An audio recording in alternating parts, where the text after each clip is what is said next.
నమస్కారం. పహల్గామాలో జరిగిన ఆపరేషన్ సింధూర్లో భారత్ పాకిస్తాన్లో ప్రవేశించి 100 మంది ఉగ్రవాదులను హతమార్చింది. పాకిస్తాన్ చర్యలపై భారత్ వెనక్కి తగ్గేదే లేదని అఖిలపక్ష సమావేశాలలో నరేంద్ర మోడీ స్పష్టంగా వెల్లడించారు. పహల్గామ్ ఉగ్రదాడిలో బదులుగా భారత్ చేపట్టిన ఆపరేషన్ సింధూర్ ఇక ముగియలేదని కేంద్ర ప్రభుత్వం స్పష్టంగా వెల్లడించింది. పాకిస్తాన్లోకి ప్రవేశించి ఉగ్రవాదులను చంపడం ఇప్పట్లో ఆగదని, ఉగ్రవాదానికి తుది మెట్టు అవుతుంది అని కొనసాగించేటువంటి ప్రక్రియలో పాకిస్తాన్ నుండి ఉగ్రవాదులు జాడలన్నీ కూడా తుడిచిపెట్టబడే వరకు భారతదేశం చేస్తున్న ఈ ఆపరేషన్ కొనసాగిస్తుంది. ఆపరేషన్ సింధూర్ తర్వాత మోడీ ప్రభుత్వం అఖిల పక్ష సమావేశాలలో తాను ఉద్దేశాలను కూడా స్పష్టంగా వెల్లడించారు. అఖిల పక్ష సమావేశాలలో ఆపరేషన్ సింధూర్ గురించి సమాచారం ఇస్తూ ఈ ఆపరేషన్ లో దాదాపు 100 మంది ఉగ్రవాదులు హతమయ్యారు అని ప్రభుత్వం పూర్తిగా నిర్ధారించింది. లెక్కింపు ఇంకా కొనసాగుతోంది. పాకిస్తాన్ ధైర్యం చేస్తే భారతదేశం వెనక్కి తగ్గేదే లేదని ప్రభుత్వం స్పష్టంగా నిర్ధారించింది.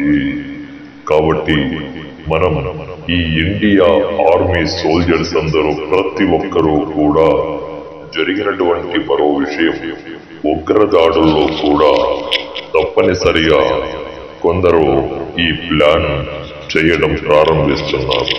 పాక్ లో ఉగ్ర స్థావరాలపై జరిగిన క్షిపణి దాడులో 100 మంది దాకా ముస్కర్లు హతమయ్యారని రక్షణ శాఖ మంత్రి రాజ్నాథ్ సింగ్ చెప్పారు.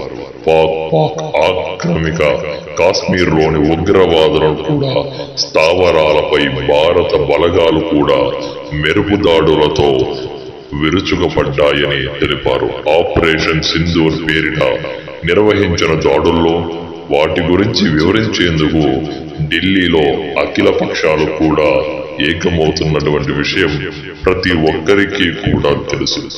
ఎందుకంటే పాక్ రెచ్చగొడితే, చర్యలకు పాల్పడితే ఖచ్చితంగా కన్నెర్ర చేసే అవకాశం ఉంటుంది అని ఆర్మీ శాఖ వారికి పూర్తిగా ఇండియన్ సెంట్రల్ గవర్నమెంట్ ఆఫ్ ప్రభుత్వం కూడా మనకు తప్పనిసరిగా ఈ చర్యలు తీసుకోబోతుంది.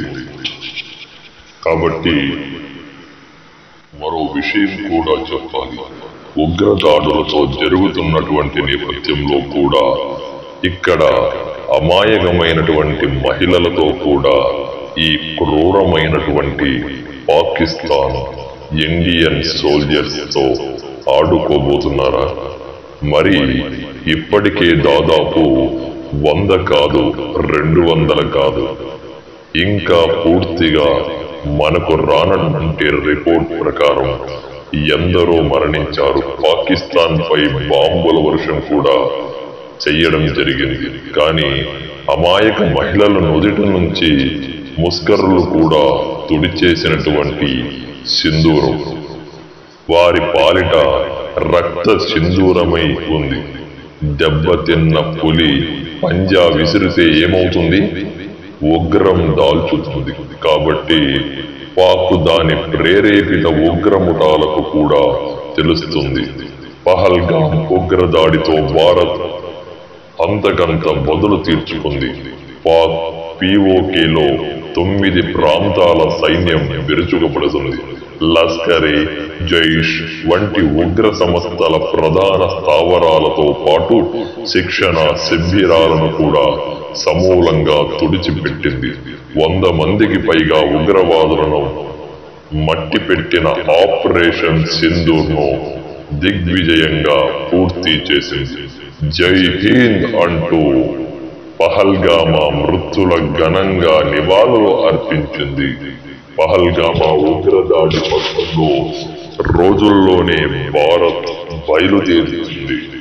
సమయానుకూలంగా పర్యటనలు కూడా ఆశావింపగా పొట్టన పెట్టుకున్న ఉగ్రవాదుల మూర్ఖులను ఇండియన్ ఆర్మీ బలగాలు వెంటనే వారిని ఉగ్రం దాచి వారికి డ్రోనర్లు ఎగిరేసి ఉగ్రవాద శిబిరాలు ఎక్కడెక్కడ ఉన్నాయి అనేటువంటిది కూడా పూర్తి తెలుసుకుంది. అర్ధరాత్రి 1:05 మొదలు పెట్టిన దాడులు 1:30 ముగిశాయి. ఆ వెంటనే 144 అవర్ రక్షణలో శాఖ ప్రకటన విడుదల చేసింది. కాసేపటి క్రితం ఆపరేషన్ సింధూర్ చేపట్టాం. పాక్ POKలో నుంచి భారత్ పై ఉగ్రదాడులకు కూడా వ్యూహరచన చేసింది. ఉగ్రవాద మౌలిక వ్యవస్థలపై కూడా దాడులు చేశాం. ఉద్రిక్తలకు కూడా తావులేదని రీతిలో కూడా పూర్తి ఖచ్చితంగా కేవలం ఉగ్ర శిబిరాలను కూడా మాత్రమే ధ్వంసం చేశాం. పాక్ సైన్యాన్ని, సైనిక వ్యవస్థలను కూడా, పౌరులను కూడా ఏ మాత్రం లక్ష్యాల ఎంపిక దాడిలో ఏ మేరకు పూర్తి సమన్వయం పాటించడం లేదని ఆర్మీ వెల్లడించింది. Indian army soldiers, you are big salute. నమస్కారం.